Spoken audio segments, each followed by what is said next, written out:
নমস্কার বন্ধুরা, আশা করি সবাই ভালোই আছেন। রেগুলার লাঞ্চ থালি নিয়ে আমাদের কাছে চলে আসলাম। আর এখানে আমি কিছু ঢ্যাঁড়স নিয়ে নিলাম ঢ্যাঁড়সগুলো কাটার জন্যে। তো ঢ্যাঁড়স কাটার জন্য প্রথমে আমি চেক করে নিলাম ঢ্যাঁড়সগুলো পোকা আছে নাকি, দেখে নিলাম।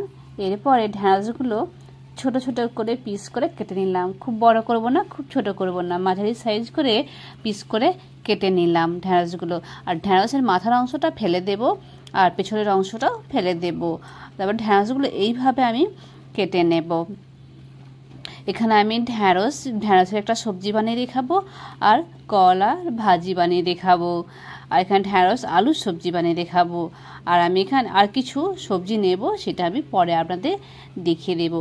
ভিডিওটা পুরোটাই দেখবেন বন্ধুরা, আপনাদের অবশ্যই ভালো লাগবেন। এবং রেগুলার লাঞ্চ থালিতে কী বানানো যায়, কী রোজ রোজ বানায়, সব ভালো ভেবে উঠতে পারা যায় না যে আজ কি বানাবো কাল কি বানাবো। তো এইভাবে রেগুলার লাঞ্চ থালিতে আমি যে বানিয়েছি আমি সেটাই আপনাদের দেখাচ্ছি। ঢ্যাঁড়সগুলো সবগুলো কেটে নিলাম। এবার আমি করলাগুলো কেটে নেব। করলাগুলো ভাজি বানানোর জন্য গোল গোল করে কেটে নিলাম। আপনারা চাইলে লম্বা লম্বা করেও কাটতে পারেন। আমি এখানে গোল গোল করে করলাগুলো কেটে নিলাম। এখানে দুটো আলু নিয়েছি, তো আলুগুলোকেও ছিলে নিলাম। এখানে ভেন্ডি বা ঢ্যাঁড়স আর আলু দিয়ে সবজিটা বানিয়ে দেখাবো, তো সেজন্য আমি আলুগুলো ছাড়িয়ে নিলাম। ছাড়িয়ে গোল গোল করে কেটে লম্বা আকার দিলাম। লম্বা আকারে কেটে নিলাম ভালোভাবে। যেমন ঢ্যাঁড়সটা লম্বা আকারে কেটেছি সেইভাবেই আমি আলুগুলো লম্বা লম্বা করে কেটে নিলাম এবং সবজিগুলো ধুয়ে নিলাম।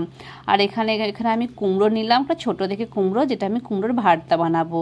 সেই জন্য আমি এখানে কুমড়ো নিলাম। কুমড়ো পুরোটা বানাবো না, একটু এক চকলা নিয়ে সেটাকে আমি ভালোভাবে ছাড়িয়ে কেটে নিলাম। এবং এখানে একটা পাত্রে জল দিলাম, সেখানে আমি দিলাম কুমড়ো কাটা হওয়া কেটে রেখেছিলাম যে কুমড়ো লম্বা লম্বা করে, সেগুলো দিয়ে দিলাম এবং নমক হলদি দিলাম।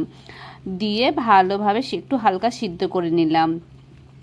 এখানে কড়াতে অল্প তেল দিলাম, সেই তেলেতে আমি কুমড়োগুলো দিয়ে ভালোভাবে নাড়াচাড়া করে উল্টে পাল্টে বেশ একটু হালকা লাল লাল না ভাজবো, বেশি ভাজবো না, ভেজে আমি তুলে নিলাম। সঙ্গে দুটো শুকনো লঙ্কা ভেজে নিলাম, ভর্তা বানাবো সেই জন্যে। আর এখানে কুমড়ো, শুকনো লঙ্কা আর নিলাম নমক আর পেঁয়াজ, কুচানো পেঁয়াজ। লঙ্কাটা আমি মুড়ে নিলাম, পেঁয়াজটা আর নমকটা একটু মিক্স করে নিলাম। আর সঙ্গে 2 চামচ সর্ষের তেল দিলাম, দিয়ে ভালোভাবে মাখিয়ে নিলাম পেঁয়াজটাকে। এরপর আমি কুমড়োটাকেও দাবিয়ে দাবিয়ে মাখিয়ে নেব। কুমড়োটা খুব তাড়াতাড়ি ভালোভাবে মাখানো হয়ে যাবে। আর এটা ভেজে নিয়েছি তো এটা নরম সফট হয়ে যায় আর খেতেও খুব দুর্দান্ত লাগে। এই কুমড়ো ভর্তা দিয়ে ভাত খাওয়া হয়ে যাবে গরম গরম এক থালা ভাত, এতটাই টেস্টি লাগে খেতে। এটা আপনারা রুটি পরোটাতেও খেতে পারেন কুমড়ো ভর্তাটা। এবং যে কুমড়োটা আমি সিদ্ধ করে রেখেছিলাম সেই জলটা বেশি ছিল, তাতে আমি দিয়ে দিলাম করলাটা আমি হালকাভাবে একটু নমক আর হলদি দিলাম, দিয়ে সিদ্ধ করে নিলাম। এবার কড়ায় তেল দিয়ে সেই তেলেতে এই করলাগুলো ভালোভাবে ভেজে নিলাম। একটু হালকা লাল লাল করে উল্টে পাল্টে ভেজে নিলাম। করলা খুব ভাজা চলবে না, আর বেশ তারই মধ্যে ভাজতে হবে, সেই জন্য এইভাবে উল্টে পাল্টে করলাগুলো সব ভেজে নিলাম। বন্ধুরা, ভিডিওটা আপনারা পুরোটা দেখবেন, আপনাদের খুব ভালো লাগবে। আর এখানে ঢ্যাঁড়স আলু কুটে রেখেছিলাম, যে ঢ্যাঁড়স আলুটা পোড়াতে দিলাম, দিয়ে ভালোভাবে একটু নাড়াচাড়া করলাম। সঙ্গে হলুদ আর নমক দিলাম, দিয়ে ভালোভাবে মিক্স করে চাপা দিলাম 2 মিনিটের জন্যে। দিয়ে নাড়াচাড়া করে ভাজতে লাগলাম। আর এদিকে জিরে, সর্ষে আর আদা নিলাম, নিয়ে এটা ভালোভাবে শিলবাটাতে পিষে নিলাম। পিষে রাখার পর এতে আমি দিয়ে দিলাম হলুদ গুঁড়ো 1/2 চামচ আর লঙ্কা গুঁড়ো 1 চামচ আর নমক 1/2 চামচের মতন দিলাম। দিয়ে এই মশলাটা আমি বানিয়ে নিলাম।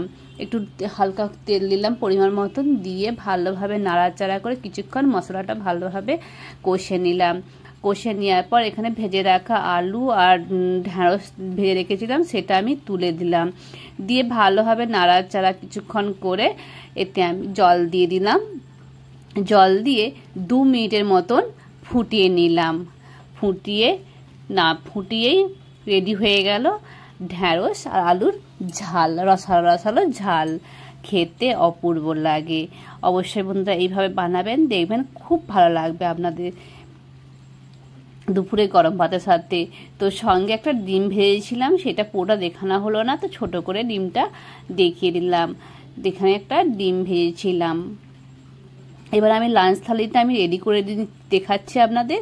এখানে গরম গরম ভাত নিয়ে নিলাম, সঙ্গে নিয়ে নিলাম একটা কাঁচা লঙ্কা, আর এখানে নিলাম কুমড়ো ভর্তা যেটা বানিয়ে রেখেছিলাম। কুমড়ো ভর্তার সঙ্গে নিয়ে নিলাম ডিম ভাজা, করলা ভাজা, আর নিলাম যে কুমড়ো ভাজে রেখেছিলাম সেই কুমড়ো ভাজা। আর এখানে ঢ্যাঁড়স আলুর ঝাল বানিয়েছিলাম সেটা নিলাম, আর সঙ্গে করে বানিয়ে নিলাম ডাল। পরিবেশন করে দেখালাম। বন্ধুরা লাঞ্চ থালিটা কেমন লেগেছে আপনাদের অবশ্যই কমেন্ট করে জানাবেন। আর এখানে সব শেষে দিয়ে দিলাম পাকা আম।